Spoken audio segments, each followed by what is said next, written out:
Okay. Thank you, first of all, Mark, for your very nice compliment. We don't, as you say, we don't usually get those. Like Mark, I have interested myself in the emigration of the Irish to America, and I'm going for a later famine. I'm looking at the girls who came through the mission of Our Lady of the Rosary for the protection of Irish immigrant girls. They saw over 100,000 between 1882 and 1908. We digitized the records for 60,000. So I want to do a long-range study of that. But meanwhile, let me go back 25 years, folks, to 1996, when New York State decided to introduce a new learning standards. And they were performance-based. It was not a curriculum. It was performance-based, designed to improve the quality of education. And there were exams at 4th grade, 8th grade, and 11th grade level. And those, I think, very good learning standards were later replaced, unfortunately, by the Obama Common Core, which really concentrates on literacy and numeracy.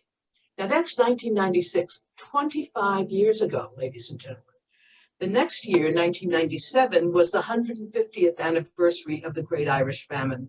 And Ann Garvey, the president of the American Irish Teachers Association, went to Joe Crowley, who was then on an assemblyman in the New York State Legislature. And she asked him if the Great Irish Famine could be part of New York State's human rights curriculum.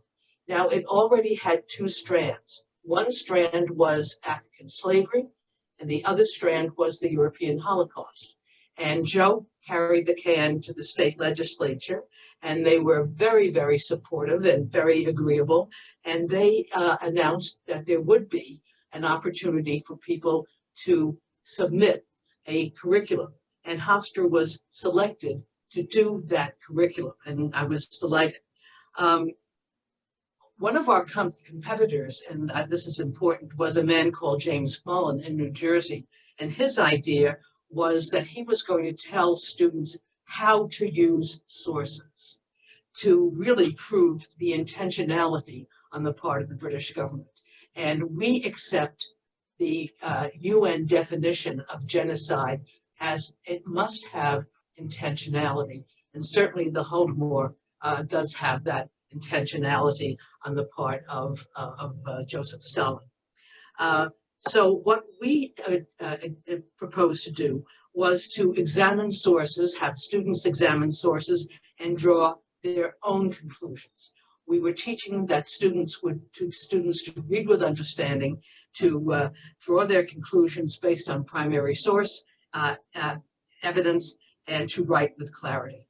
And our approach to the Great Irish Famine curriculum was that it would be a study of hunger and homelessness.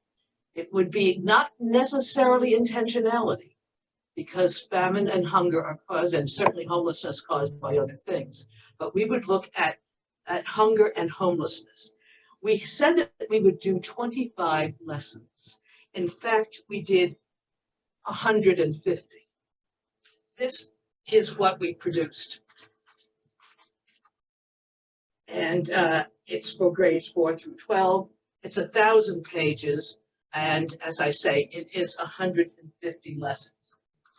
Each of the lessons has an introduction, has background, has resources, and then what I would call edubabble, which are student learning objectives, performance indicators, dimensions of learning. Then we cut to the learning standards. What learning standards are we covering in this lesson? And of course, the most important thing, the dimensions of learning.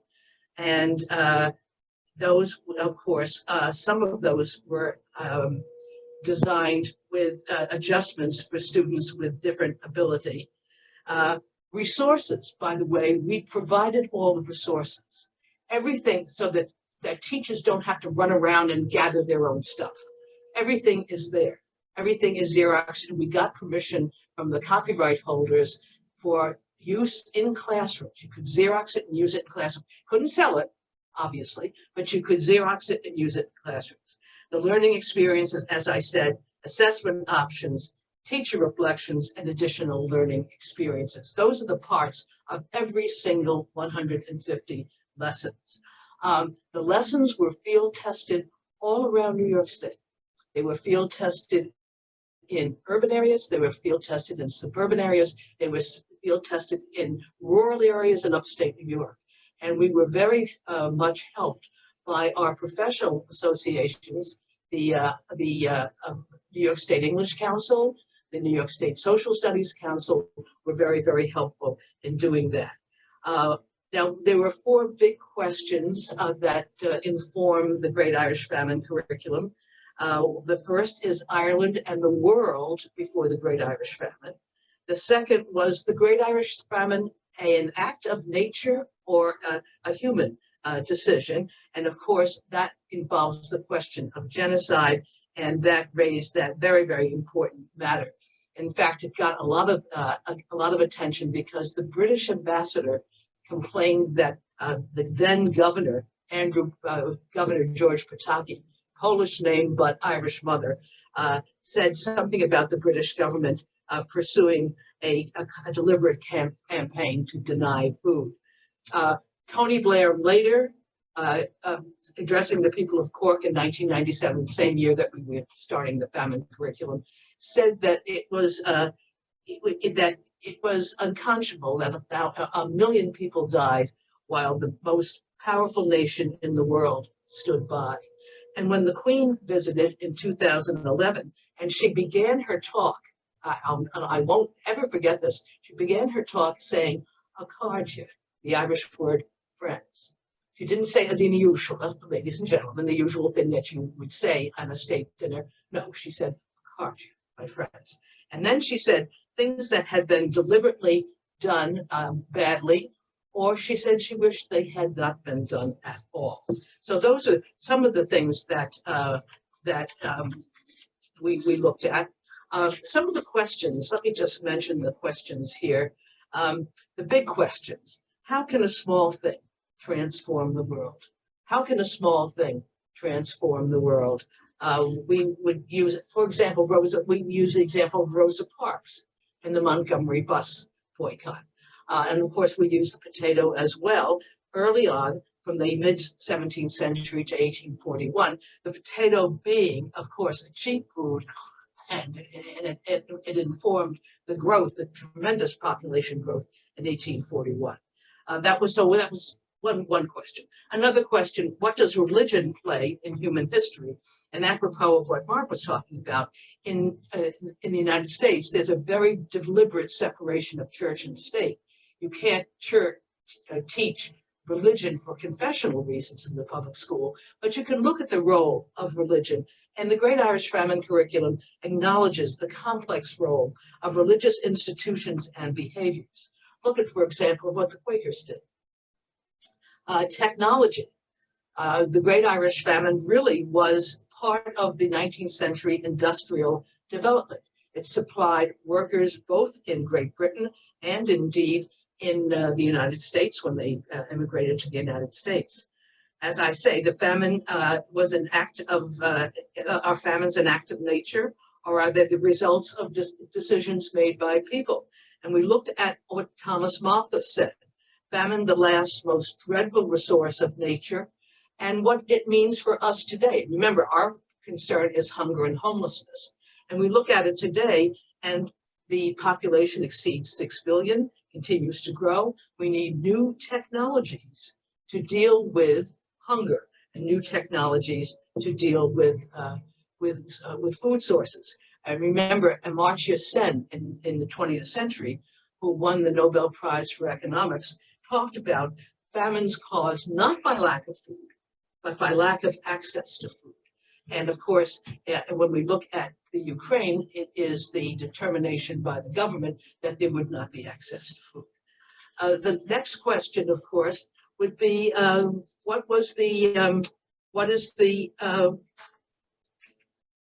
are the consequences of ethnic prejudices? And we looked at there we look at the political cartoons. We look at the British press. We look at the political cartoons in the press and in magazines like Punch. And we look at the how the Irish were dehumanized in the English press, and that created conditions for the English to ignore or to discount the Irish. And of course, the result was 1 million died and 2 million emigrated. What's the responsibility of a government in the time of a disaster, in the middle of the Great Irish Famine? The London Times said, human agency, charity, is now denounced as an instrument and adding to the calamity inflicted by heaven. And I can't help but mention, because I'm reading a book upstairs about FDR and Eleanor Roosevelt, the first days of World War II.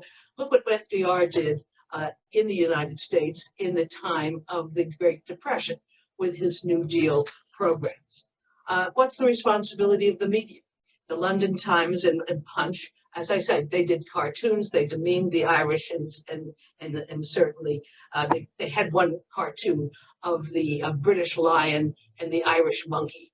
And the monkey is saying, one of us has to go.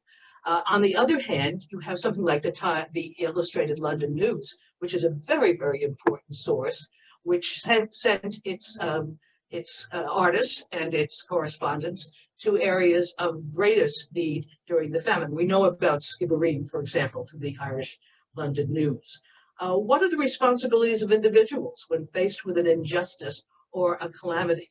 And here I'd like to just say something about the books that we used, because one of the books that we used was, of course, the children's book, The Long March, about the Choctaw Indians. Another book, even though it's interesting, when we started the Great Irish Famine curriculum in 1997, there were no texts about the famine in secondary school, primary school in Ireland. There was about a page in the primary books. Why? My guess is because in 1997, the Irish and British governments, Dublin and London, were working together to try to effect what became the Good Friday Agreement in 1999. And the famine and the British attitudes during the famine would be very disruptive to that very tender effort to try to have common grounds. So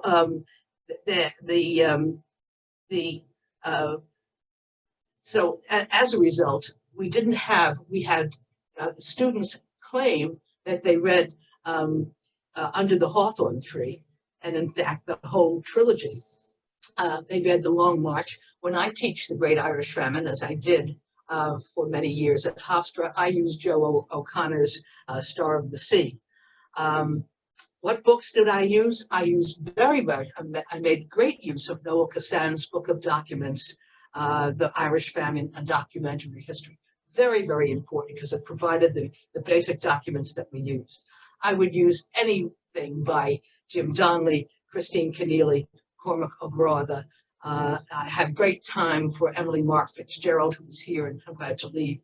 I have very much time for her book on the Irish monuments and the Irish famine memorials. And though she doesn't write it, she does give a nice nod to the Irish Hunger Memorial in Battery Park City. And notice it's called the Hunger Memorial, not the Famine Memorial. It's the Hunger Memorial. 60% of the quotes are about hunger around Ireland, of course, the Great Irish Famine, but 40% are hunger around the world. I liked Margaret Kelleher's, of course, her feminization of famine, very important. And my old gal, Asenath Nicholson, wrote 2 books, Ireland's Welcome to the Stranger, The Conditions in Ireland Before the Famine, and What She Thought Was Going to Cause Hunger. And then, of course, Annals of the Famine in Ireland. And then there are contemporary things like the Quakers, the Quaker books. So these are kind of things that are terribly important. I mentioned the responsibility of the media. Individuals, when they are faced with injustice or calamity, have to make their own choices. The Choctaw is a good one. Another lesson that I use is Seamus Heaney's poem, based on an anecdote in Cecil Woodham Smith's The Great Hunger, which is called For the Captain of the Eliza. And for the captain of the Eliza, he has to decide, he finally decides that he's going to let the local man know. And when I'm teaching the middle school kids don't have a lot of agency. but they can tell somebody who's responsible. And so I use this lesson to talk to students about, if you see an injustice and you can't do anything yourself, you can certainly talk to somebody who is responsible. And of course, what causes imperialism, greed, and racism? What are human rights, and the importance of protecting human rights? And in the Great Irish Famine, it's the importance of protecting access to food. Not food in general, but access. This is a Marxist thing talking about this as well. Dehumanizing rights with its precedence over the right of property owners. In fact, so what they're saying here is that food should have been given to the poor rather than to property owners. It should not have been used for rent. Frederick Douglass, we have a couple of lessons about Frederick Douglass in the Great Irish Famine curriculum, and he remembers the song he learned as a slave and the song in Ireland, and he said they were the saddest songs. So the song in Ireland, of course, is the potato song. Oh, the praties, they grow small over here. And of course, at home, it would have been, nobody knows the troubles I've seen. Nobody knows my sorrow. And notice in the minor key in both cases. Freedom and access to food, to shelter, are fundamental human rights. What is genocide? I mentioned that before. It's the controversial question, but it does, from what we're concerned with, it does require intentionality. And what we did with the famine, the question of genocide, and we of course took it very, very seriously. It was a high point of our famine curriculum, was something called the democratic dialogue, which was developed by the late Dr. Michael Pizzone. And we did it in the South Queens Middle School. And it was very, very effective. The students have to consider the rights and responsibilities as citizens of a democratic society and members of a global community. And they have to determine. If they learn from this, of course, I think that the curriculum wouldn't have been in vain. So we talk about language of the Great Irish Famine. We talk about contemporary poetry. We talk about an awareness of hunger, famine in the world today, hunger and hope. We did nectar, and we talked about the famines in India, hunger as a political weapon. The ethical question. We had a Newsday story from 1999 about a Russian woman who killed a man who stole potatoes from her garden. Is it a failure of the system? What about civil and moral law? This is the Heaney poem again. The concept of rescue. And Asmith Nicholson, when she's in Dublin, she says she can't save everyone, but she can save someone. And I think that's an important idea for students, especially our middle school and high school students. You can't save everyone, but you can do something. So the concept of the rescuer, the concept of hunger and memory, reflecting on the Great Irish Famine, the Great Irish Famine as the symbol for human rights, the tragedy and cultural history, mourning the dead and the vigil and the difference of the dead there. How did the Great Irish Famine shape an attitude towards sin, self-denial, abstinence, conformity, compliance? So difference in time and memory about ethical dilemmas. Famine is a judgment. Stories of famine generosity. We get this in the fourth section. What was the legacy of the Great Irish Famine? Maureen, I'm going to jump in there as your 15 minutes is winding to a close. So maybe a closing thought before we move on to Gloria. Well, the Great Irish Famine curriculum, 150 lessons, available anyone who wants it. It's about, it is a curriculum about hunger and homelessness, not genocide. It's a curriculum about hunger and homelessness. Thanks very much, folks.